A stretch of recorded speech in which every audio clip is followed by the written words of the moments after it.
The psychology of the emperor is rooted in the archetype of sovereignty, an unshakable mindset that combines authority, discipline, and strategic foresight. To think like an emperor is to cultivate a mental framework where power is not merely external, but an internal force of will, clarity, and decisive action. The emperor does not react impulsively. Instead, he governs his thoughts and emotions with precision, ensuring that every decision aligns with a greater vision.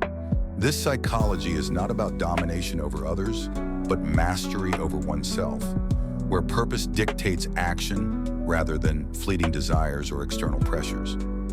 An emperor's mindset begins with an unyielding sense of self-awareness. He understands his strengths, weaknesses, and the forces that influence his decisions. This self-knowledge allows him to remain composed under pressure, avoiding the traps of ego or insecurity. Unlike those who are swayed by emotions, the emperor observes his impulses without being ruled by them. He recognizes that true power lies in detachment, the ability to assess situations objectively and act without being clouded by fear, anger, or doubt. This disciplined introspection ensures that his decisions are deliberate rather than reactive. Purpose is the cornerstone of the emperor's psychology. He does not act arbitrarily. Every move is calculated to serve a long-term objective. Unlike the common man who drifts with circumstance, the emperor defines his mission and aligns his actions accordingly. His sense of purpose acts as a compass, guiding him through challenges and distractions. This clarity of vision allows him to prioritize ruthlessly, cutting away what does not serve his goals. Whether in leadership, strategy, or personal growth, the emperor's unwavering focus ensures that his energy is never wasted on trivial pursuits.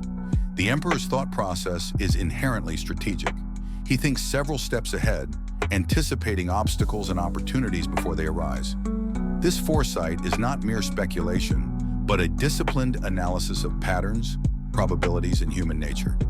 He understands that power is maintained not by brute force alone, but by intelligent maneuvering, knowing when to advance, when to retreat, and when to let others play their part.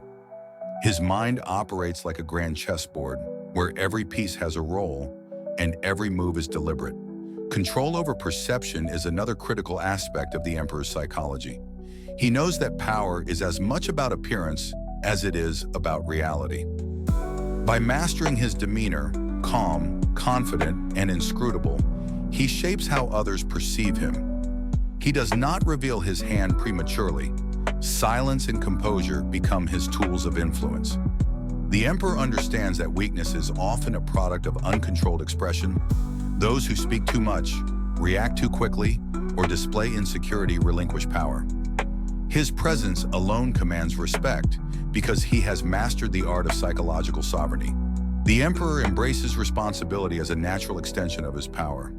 Unlike those who shy away from accountability, he accepts that leadership requires making difficult choices and bearing the consequences. He does not blame external factors for failures. Instead, he adapts and learns. This sense of duty reinforces his authority as others recognize his reliability and resolve. His word is law, not because he demands obedience, but because he has proven his judgment to be sound. The emperor's psychology is one of ownership. He rules because he is willing to bear the weight of rulership. Discipline is the engine of the emperor's mindset. He imposes structure on his habits, thoughts, and environment, ensuring that nothing is left to chance. Laziness, procrastination, and indulgence are enemies to his reign. Through rigorous self-control, he trains his mind to focus, endure hardship, and resist distractions. This discipline extends to his emotions. He does not allow temporary setbacks to derail his vision. By mastering his impulses, he ensures that his actions are always in service of his goals rather than his fleeting desires. The emperor understands the power of alliances but never depends on them entirely. He surrounds himself with capable individuals, yet he remains self-reliant. His trust is earned, not freely given, and he is always aware of the motivations of those around him. He knows that dependence on others can become a vulnerability, so he cultivates his own competence. At the same time, he leverages the strengths of his advisors, recognizing that even the most powerful ruler benefits from wise counsel. His psychology balances autonomy with strategic collaboration. Another defining trait of the emperor is his ability to enforce boundaries, both internally and externally. He does not tolerate disrespect, inefficiency, or disloyalty. His standards are high, and he removes those who undermine his authority or vision.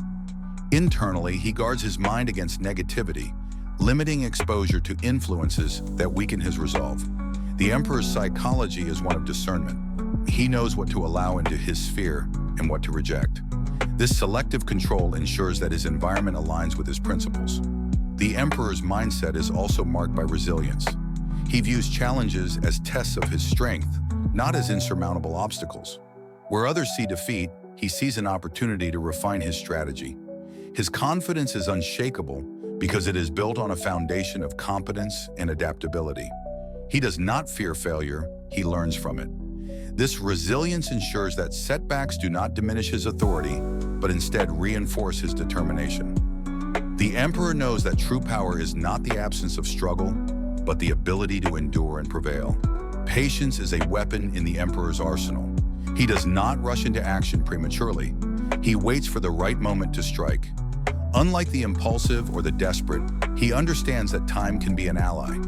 His decisions are timed for maximum impact, whether in negotiations, conflicts, or long-term planning. This patience stems from his confidence. He knows that haste often leads to mistakes, while deliberate action ensures success. The emperor's psychology is one of calculated restraint, where silence and timing are as powerful as action. The emperor also recognizes the importance of legacy. His thoughts and actions are not just for immediate gain, but for enduring influence. He builds systems, institutions, and principles that outlast his own reign. This long-term perspective separates him from petty tyrants who seek only short-term power. The emperor's psychology is rooted in permanence. He thinks in terms of centuries, not days. His purpose transcends his own life as he seeks to shape the world according to his vision. Finally, the emperor's psychology is one of balance. He is neither a tyrant nor a passive ruler. He combines strength with wisdom, authority with justice. He understands that unchecked power corrupts, so he tempers his might with reason. His leadership is not based on fear alone, but on respect earned through fairness and vision. The emperor knows that true sovereignty requires equilibrium between discipline and flexibility, between command and empathy. To think with the psychology of the emperor is to embrace a mindset of control, purpose, and unyielding resolve. It is the art of ruling one's own mind before seeking to influence the world. By cultivating self-mastery, strategic foresight, and disciplined action, anyone can adopt this powerful way of thinking. The emperor does not wait for permission to lead. He declares his authority through thought, decision, and action. In mastering this psychology, you do not simply gain power, you become power itself.